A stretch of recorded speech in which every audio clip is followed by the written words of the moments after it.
Welcome to Sethu Chitra kitchen. Idli மாவில் தான் நான் முறுக்கு பண்ணியிருக்கேன். அதுக்கு ஃப்ரெஷ்ஷான இட்லி மாவு தான் எடுக்கணும், இந்த புளிச்சதெல்லாம் எடுக்கக்கூடாது. இதுக்கு ஒரு கரண்டி அரிசி மாவு, ஒரு கரண்டி கடலை மாவு சேர்க்குறேன். உப்பு பார்த்து போட்டுக்கோங்க. ஏற்கனவே அரைச்ச மாவில் கொஞ்சம் நான் உப்பு போட்டுருக்கிறேன். உப்பு போட்டு தான் கரைச்சேன். அதுலேருந்து தான் கொஞ்சம் எடுத்தேன். அதனால் உப்பு பார்த்து போட்டுக்கோங்க. ஒரு குடிக்கரண்டி சூடான எண்ணெய் விட்டு நல்லா இந்த மாதிரி பசைஞ்சுக்கோங்க. இப்போது முறுக்கு பண்ணுறதுக்கு அந்த முறுக்கு தட்டு இது இந்த யூஸ் அண்ட் த்ரோ இருக்குது பாருங்கள், அதில் தான் நான் செஞ்சேன். இது எப்படி பண்ணுறதுன்னு ஆல்ரெடி நான் வீடியோ போட்டிருக்கேன், அதை போய்ட்டு பாருங்கள். ரொம்ப ரொம்ப ஈஸி. இந்த வடை குத்தியில் அப்படியே பொத்தல் போட்டுன்னு வந்துடணும், சுத்தூரம், அவ்வளவுதான்.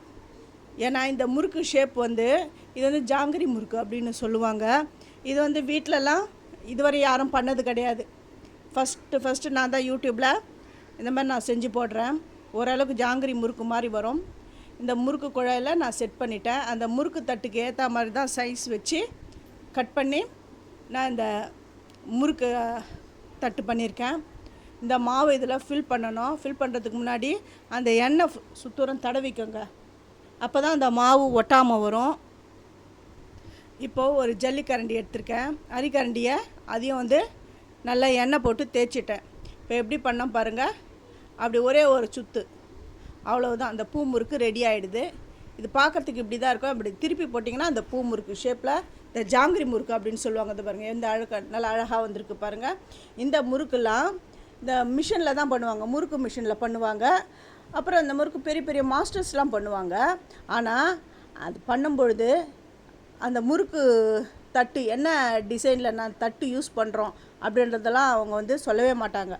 சும்மா அப்படி கடகடன்னு பிழிஞ்சு அந்த எண்ணெய் சட்டி நல்லா பெருசாக காஞ்சிட்ருக்கோம்.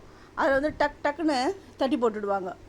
அந்த முறுக்கு பிழியறது தான் காட்டுவாங்க, அந்த முறுக்கு தட்டெல்லாம் காட்ட மாட்டாங்க. இது வீட்லேயே இது எப்படி பண்ணுறது அப்படின்றத அந்த தட்டு டிசைனில் நான் உங்களுக்கு இதோ சொல்லிட்டேன். அது எப்படி பண்ணுறதுன்றதையும் அந்த தட்டு எப்படி ஹோல்ஸ் போடுறது அப்படின்றதையும் ஆல்ரெடி நான் பழைய வீடியோவில் போட்டிருக்கேன், நீங்கள் போய் பாருங்கள். அப்படியே ஃபஸ்ட்டு என்னுடைய வீடியோ பார்க்குறவங்க சப்ஸ்கிரைப் பண்ணலைன்னா சப்ஸ்கிரைப் பண்ணுங்கள். ஆல் என்ற ஆப்ஷன் தொடுங்க. அப்போ தான் நான் போடுற ஒரு வீடியோவுடைய நோட்டிஃபிகேஷனும் உங்களுக்கு காட்டும். உங்களுக்கும் பிடிச்சிருந்தா உங்கள் ஃப்ரெண்ட்ஸுக்கும் நீங்கள் ஷேர் பண்ணுங்கள். அது அப்படி ஒரு தட்டு, அவ்வளோதான். இந்த மாதிரி தான் கடகடன்னு பிழிஞ்சிட்டு அந்த கடாயில் டக்குன்னு தட்டி போட்டுவிடுவாங்க. ஒரு பெரிய ஒரு கட்டை மாதிரி வச்சுருப்பாங்க, அதில் அப்படியே பிழிஞ்சிடுவாங்க.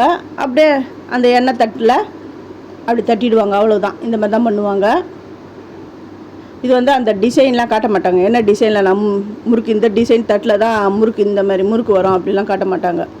அதுவும் இல்லாமல் பெரிய பெரிய அந்த மிஷின் இருக்குது பாருங்கள், முறுக்கு மிஷினில் தான் இந்த ஜாங்கிரி முறுக்கு, அதாவது பூ முறுக்கு செய்வாங்க.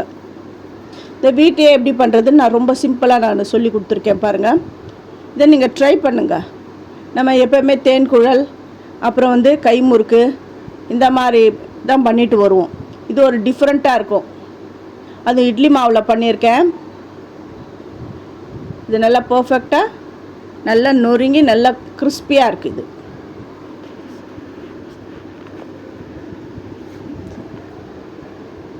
நான் இதை நல்லா பொரிச்சிட்டு நான் ஒன்று எடுத்து காட்டுறேன் பாருங்கள், எப்படி நொறுங்குதுன்னு பாருங்கள். சூப்பரான முறுக்கு ரெடி ஆகிடுது. தேங்க்யூ.